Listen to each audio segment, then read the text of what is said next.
And for more insight, we're now joined by Dr. James Dorsey. Dr. Dorsey is a senior fellow at the S. Rajaratnam School of International Studies. Dr. Dorsey, welcome.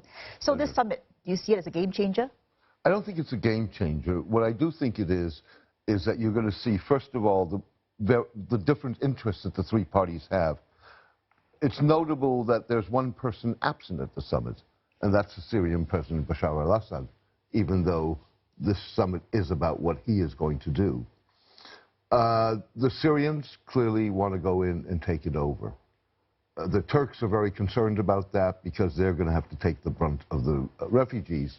And I think the Iranians are somewhere in the middle because they probably do not want to be seen being part of a bloodbath at the moment that they need to garner international support with regard to the U.S. sanctions imposed after the U.S. withdrawal from the nuclear agreement.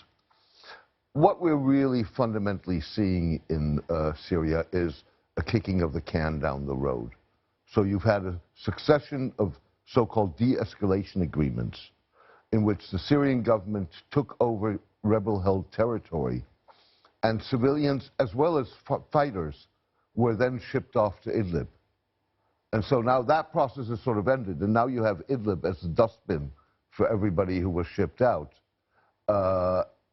And it was evident that it was going to come to this rather than to some sort of solution that would bring peace to Syria. So what's the best case scenario from this summit?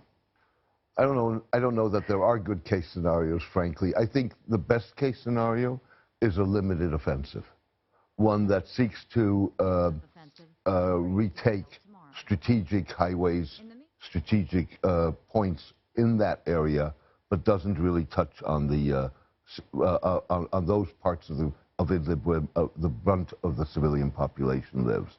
That is a best case scenario, but even that is only a temporary fix. It's not a solution.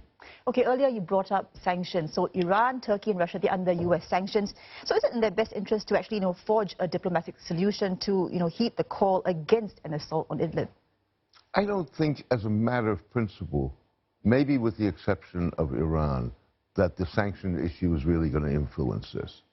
So the Russians are under sanction. They're going to remain under sanctions no matter what happens in Idlib. The sanctions on the Turks are very limited, and they're geared to a very specific issue, which Idlib is not going to resolve. The Iranians may be more sensitive to that simply because we're in a phase right now where the future of the nuclear agreement and Iran's economic well-being is at stake. And that future of that agreement and those agreements depend on their on their diplomatic and political relations and economic relationships with Europe, but also with Russia and China. And so what Europe says here, to some degree, will weigh more heavy. Okay, so, we're talking about these three nations. Realistically, do you see them snubbing this U.S. warning against, escalating violence? First of all, I think we've got to look at that U.S. warning very clearly. I think if you read through the lines of the U.S. warning, what it really does is it says don't use chemical weapons and be restrained. It doesn't fundamentally say don't intervene. And I think that the three nations are probably not going to take a lot of heed of that. They have their own differences. There are differences between the Russians and the Turks on this. There are differences between the Turks and the Iranians on this. I think those are the issues that they have to come to grips with. Dr. Dorsey, in your opinion, would you say that Western diplomatic action is palliative at best? Well, the West, in a sense, has withdrawn from Syria.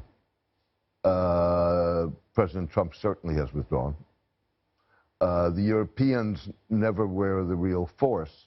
You did have the statement by President Macron of France last night or this morning saying that if, again, and it was the focus on chemical weapons, if chemical weapons are used, then France would intervene.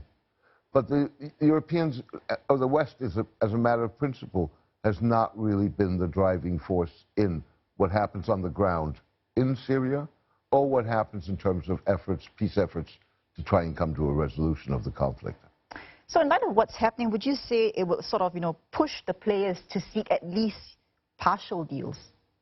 Well, they've done partial deals, but these were Band-Aid solutions, because all they did is basically take the problem from one area and put it in another area. And so now in Idlib, we have a concentration of the problem. And the problem with that is not only that if there is a full-scale military intervention, that the humanitarian cost will be considerable, but I think you're setting the stage for round 2 of a Syrian conflict. You know, the real question, I guess, you know, is how long it takes and how many more lives before this crisis is over. Anyone's guess, isn't it? This started in 2011. We're 7 years later, and look where we are. Dr. Dorsey, thank you very much for your insights. My pleasure. We've been speaking to Dr. James Dorsey from the S. Rajaratnam School of International Studies.